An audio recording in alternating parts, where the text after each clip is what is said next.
Hi, I'm Dr. Tony Mork, endoscopic spine specialist, orthopedic surgeon. And today I'd like to talk about a term that's commonly talked about and that you may see in your radiology reports.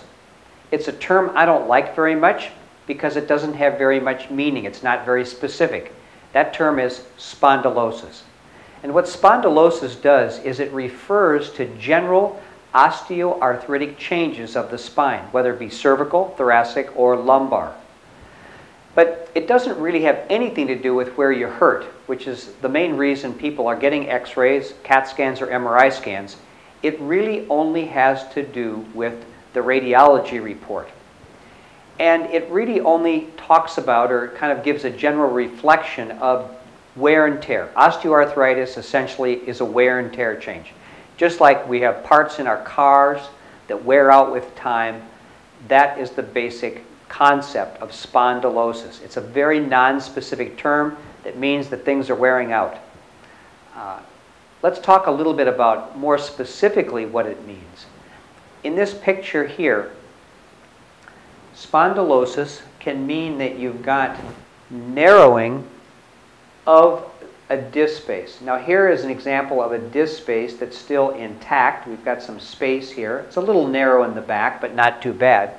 As we move up to these other levels, we have a significant loss or complete loss of the joint space or the disc space. And not only that, there's also calcification of what used to be the soft tissues. And actually, we can even see some subluxation. In other words, this vertebrae has maybe even moved backward on this one. So we've got even some spurring. So this does not tell us anything about pain. It really just tells us that we've got some osteoarthritic changes which may or may not be a problem or even contribute to a problem. I know that this gentleman does not have any back pain, even though his vertebrae here are touching and there's calcifications off the back here. Even this little area of subluxation is not hurting him and causing him back pain. On the other hand, what is causing this guy some back pain is this. So I'm able to move the slices here, and I'm going to show you where this guy does hurt and why.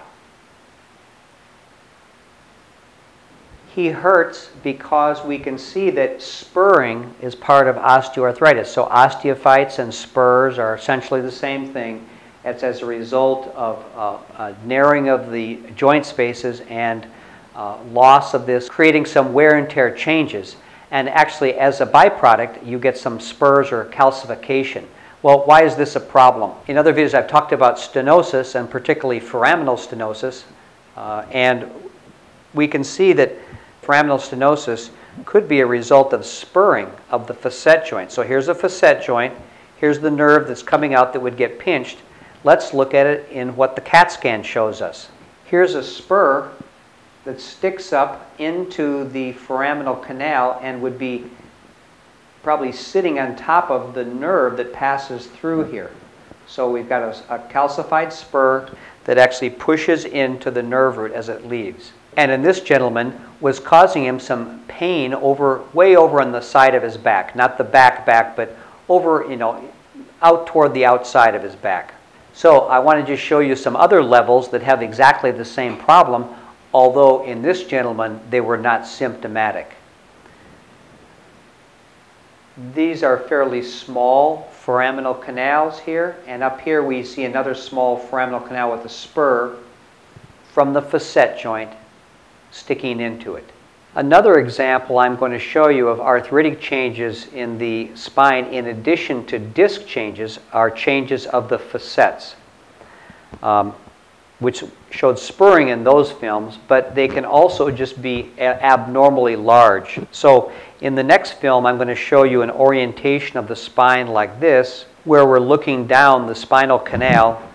You can see that the discs and all here, the spinal cord is here, and then the facet joints are in the back. Let's take a look and see what it looks like on the CAT scan. Here we see the disc here, which is calcified.